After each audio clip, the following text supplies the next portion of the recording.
Subscribe करें super TV channel को और बेल आइकन को प्रेस करें लेटेस्ट वीडियोस और इन्फॉर्मेशन के लिए।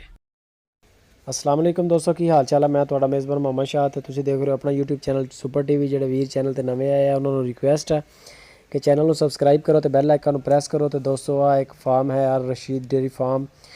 ਫਰੀਜ਼ਨ ਗਾਈਆਂ ਇਸ ਤਰ੍ਹਾਂ ਦੀਆਂ ਮਾਸ਼ਾਅੱਲਾ ਚੈੱਕ ਕਰੋ, ਇਹਨਾਂ ਦੀ ਸਿਹਤ ਚੈੱਕ ਕਰੋ, ਇਹਨਾਂ ਦੀ ਹੈਲਥ ਹਰ ਤਰ੍ਹਾਂ ਫਿਟਨੈਸ ਇਹਨਾਂ ਦੀ ਮਾਸ਼ਾਅੱਲਾ 100% ਓਕੇ ਮਾਲ ਆ ਔਰ ਬੜਾ ਜ਼ਬਰਦਸਤ ਫਾਰਮ ਹੈਗਾ। ਫਰੀਜ਼ਨ ਵਲੈਤਨਾ ਜਿਨ੍ਹਾਂ ਨੂੰ ਕਹਿੰਦੇ ਬੰਦੇ ਉਹੀ ਮਾਲ ਆ ਸਾਰਾ ਇਹਨਾਂ ਦੇ ਕੋਲ। ਇਹਨਾਂ ਦੇ ਚੱਡੇ ਚੈੱਕ ਕਰੋ, ਆ ਤੁਰੀਆਂ ਜਾ ਰਹੀਆਂ ਮਾਸ਼ਾਅੱਲਾ ਲਸ਼ ਕਰਦੀਆਂ ਗਾਈਆਂ, ਬੜੀਆਂ ਖੂਬਸੂਰਤ ਆ, ਬੜੀਆਂ ਪਿਆਰੀਆਂ। ਤੇ ਲੋਕੇਸ਼ਨ ਤੁਹਾਨੂੰ ਦੱਸ ਦਈਏ, ਅਲ ਰਸ਼ੀਦ ਡੇਰੀ ਫਾਰਮ, ਅਲ ਰਸ਼ੀਦ ਡੇਰੀ ਫਾਰਮ ਮੋਹਲ ਚੌਕ चिसियां रोड 1 किलोमीटर सफ़र, ज़िला बहावल नगर है लोकेशन। बहावल नगर मोहल चौक तो चिसियां रोड से जो 1 किलोमीटर सफ़र करोगे तो उत्थे फार्म है अल रशीद डेरी फार्म। तो यह उन्होंने मुंशी का नंबर भी चल रहा है नीचे 0300 पूरे वाला। तो यह माल जोड़ा दोस्तों ये फॉर सेल है। ये तकरीबन 10-15 जानवर उन्होंने कोल हैं जेडे वड्डियां गाइयां फ्रीजना जिन्हां दे विच 16 लीटर दुध तो लैके 25, 24, 23 लीटर तक आ ब्रीडर भी चैक कर सकते हो। अपना ब्रीडर फार्म की शान माशाअल्लाह। तो आ दुध इन्हां दे लेवे चैक करो। इन्हां दा WhatsApp भी है मुंशी साहब का, कैसर भाई ने, इन्हां नाल तुसीं राबता कर सकते हो। 16 लीटर तो लैके 23, 24, 25 लीटर तक इन्हां दे कोल यानी कि जिहड़े दुध देने वाले जानवर अवेलेबल ने। और 8-10 जानवर तकरीबन 15 जानवर तक लिमिट है तकरीबन उन्होंने दी सेल करनी है। फार्म च जानवर तो ज़्यादा ने काफ़ी, लेकिन उन्होंने थोड़ा प्लान बनाया कि अपनी स्कीम के तहत उन्होंने इन्हों सेल करके कोई होर अपना सैटअप चलाना। यह सिस्टम तुसीं चैक कर सकते हो माशाअल्लाह।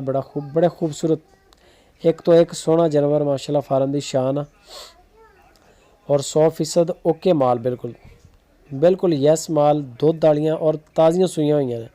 इन्हां दे तुहानूं बच्चे भी चैक करवाने आ, बच्चे ने इन्हां दे, कईयां दे पिछे बच्छियां, कईयां दे पिछे बच्चे हैगे आ। यह सारा माशाअल्लाह माल ये इन्हां दे बच्चे ने, बच्चे भी ज़्यादा ने इत्थे, लेकिन जेह्ड़े 10-15 जानवर सेल करने आ उन्हां दे बच्चे भी बेची ने। तुसीं आओ इन्हां नूं फोन ते गलबात करो, तुहानूं सारी डिटेल देणगे इन्हां दियां कीमतां दा, इन्हां दा सारा रेट शेट हर तरह की गलबात जिहड़ी आ उन्हां तुसीं कैसर भाई नाल कर सकदे हो, उन्हां दे मुंशी ने। यह माशाअल्लाह माल हैगा सारा।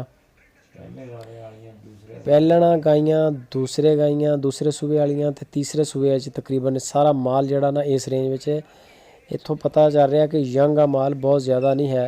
इन्हां दी देखो माशाअल्लाह फिटनेस चेक करो, एक तो एक नंबर 1 टॉप क्वालिटी का माल आ। ज़िला बहावल नगर लोकेशन हैगी आ। फॉर मजीद डिटेल्स तुसीं जिहड़ा है ना इन्हां नाल राबता कर सकते हो। कैसर भाई ने उन्होंने नंबर उपर चल रहा, तुहानूं इंशाअल्लाह फुल गाइड करनगे, अच्छे रेट देणगे। तुसीं फार्म ते आओ, तुहाडी इंशाअल्लाह सेवा करनगे। तुसीं मेहमान बनो, इन्हां दे फार्म विजिट करो तो अपना पसंद का जानवर खरीदो। ठीक है दोस्तों, लाइक कॉमेंट शेयर लाजमी। तो मिलते हैं फिर एक नवी वीडियो के विच। अपना बहुत सारा ख्याल रखना। अल्लाह हाफिज़।